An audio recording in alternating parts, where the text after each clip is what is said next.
ময়দানে আশিকদের এক মেলা। উজানির মাঠের মানুষগুলো ছেলে হারাইয়া কাঁদে না, উজানির ময়দানের মানুষগুলো সন্তান হারা বাবা হারায় কাঁদে না। উজানির মানুষ আইসা দেখে আমার মালিকের আমি পাইলাম না। উজানির ময়দানে আসার পরে এত মানুষের ভেতরে কেন কান্না?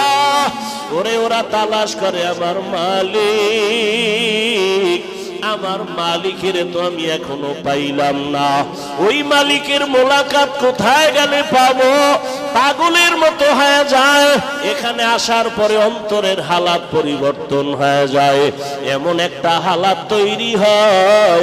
এরপরে এখান থেকে যখন যায় অন্তরের মধ্যে শুধু ভাবনা, আমার মাওলাই কই, আমার মালিকের চিনলাম না।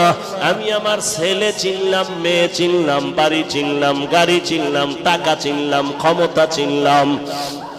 ওরে দুনিয়াতে যে টাকা চিনছে সে টাকার পাগল, যে বাড়ি চিনলো সে বাড়ির পাগল, যে মা চিনলো সে মায়ের পাগল, যে বাবারে চিনলো সে বাবার জন্য পাগল, যে ক্ষমতা চিনলো সে ক্ষমতার জন্য পাগল।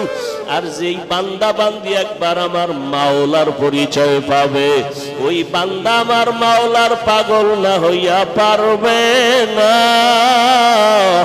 ওই বান্দা খানা খাইতেও গেলে তালাশ করবে আমার মাওলা, ওই বান্দা ঘুমাইতে গেলেও তালাশ করবে আমার মালিক। আমার মালিকের আমি রাজি করতে পারলাম কিনা খাইতে গেল তার চিন্তা। আল্লাহ পাক বলে, বান্দা এমন একটা হালাত যখন তোমার অন্তরে তৈরি হবে, আমি আল্লাহ কুদরতের দরজা তোমার জন্য খুলে দিয়া আমি আল্লাহ তখন দেখার একটা রাস্তা খুলবো। যদিও আমাকে সরাসরি দেখতে পারবা না, তবে আমি মাওলার কুদরতের ঘেরান তোমার নাকে এসে লেগে যাবে। আল্লাহর যারা খাঁটি আশিক আমার মাওলাকে তালাশ করতে করতে করতে করতে এমন এক ভাবনার সাগরে ডুবু দেয়।